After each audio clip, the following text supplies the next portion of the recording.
In a time before memory, when the earth was ruled by the wild whispers of the wind, lived the ant folk. Yet, unlike the harmonious colonies we know today, they were a scattered and selfish people. Each ant family hoarded their treasures behind thick walls, believing that survival meant trusting no one but their own lineage. The collective good was a myth they had forgotten. But this selfish isolation created a weakness, a glaring vulnerability that caught the eye of the feared rulers of the upper fields, the terrifying Mantissa Kingdom. The mantises, led by the cruel General Krill, cared not for hunting, but for theft. They knew exactly when the ants' pantries were full, and their guards were tired. Suddenly, the shadow fell. A raiding party of Mantissa warriors descended upon the closest mound, moving with swift, brutal efficiency. The ants fought back, but their disorganized courage was no match for the enemy's size and coordinated aggression. They fought alone, and thus they fell alone. Scene after scene, raid after raid, the mantises swept through the valley, leaving famine and despair in their wake, carrying away mountains of stolen sustenance. Among the victims of this terror lived Ether, an ant whose family had lost everything. He watched the destruction, not with panic, but with a cold, burning determination. He knew that waiting for the next attack meant certain doom. Their strength was not in their individual stores, but in their untapped numbers. Ether resolved that the isolation must end. The time for separate survival was over. It was time for a radical unification. He called a grand, desperate council, demanding that every isolated home send representatives to hear his plan for mutual defense. If we continue to protect only our own dirt, we will lose everything, Aether pleaded. We must pool our youth, our strength, and our strategy. The elders scoffed. Share our children with strangers? Our ancestors hoarded for a reason, Aether, they declared. But Aether spoke of the Mantissa menace, describing the sheer terror that unity could finally repel. He promised a future free of fear. Finally, one timid matriarch, having lost her husband in the last raid, agreed. She would send her two youngest, her strongest hopes. Slowly, fear overcame tradition. One by one, hesitant families pledged their contribution. From every ant home, 2 brave children were offered to the nascent cause. This was the birth of the Ant Defense Group, a desperate gamble based on Aether's faith in the collective.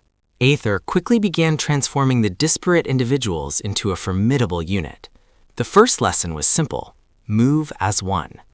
The recruits struggled with the new discipline. They were used to fighting only for themselves, pushing and shoving for the best spot. Meanwhile, far above, General Krill received reports of the strange ant activities. He dismissed it as futile, yet the rumors of unification planted a tiny seed of concern. The training intensified. Aether taught them to use long, strong grass stems as spears, their antennae synchronized to detect enemy movement. They mastered the shield weave, interlocking their bodies and small pieces of hardened sap to form an impenetrable, mobile wall against the Mantissa's crushing blows. Day turned into night, and night into day. The recruits transformed from scared children into disciplined warriors, united by a singular purpose. A profound shift occurred. They began fighting for the ant to their left and the ant to their right, not just for the crumbs in their own personal hoard. The Mantissa Kingdom, realizing the unusual lack of fresh, easy targets, prepared for a massive punitive strike. General Krill grew impatient. "If they wish to challenge me as one, I shall destroy them as one," Krill bellowed, marshaling the largest Mantissa army ever seen. Scouts reported the enemy movement. The mantises were heading directly for the central gathering point, the Great Mound, where the Ant Defense Group stood ready. Aether gathered his troops for a final rallying speech. His voice, though small, carried the weight of their entire civilization. "Remember the raids, remember the isolation. Today, we stand as one body with one shield and one destiny. The ground began to tremble. A mighty roar echoed across the desolate plains, announcing the arrival of the Mantissa Kingdom. The mantises charged, expecting the usual chaotic scramble of panicked ants. They encountered instead an immovable formation. General Krill was shocked. His warriors, accustomed to easy plunder, were repelled by the tiny, impenetrable shield wall. Aether gave the command, "Flank!" The ant defense group split with impossible speed and precision, attacking the Mantissa's exposed flanks. The mantises, effective only against scattered enemies, found themselves overwhelmed by the speed and synchronized attacks of the united ant force. General Krill himself entered the fray, his massive scythes tearing up the earth, trying to break the will of the tiny heroes.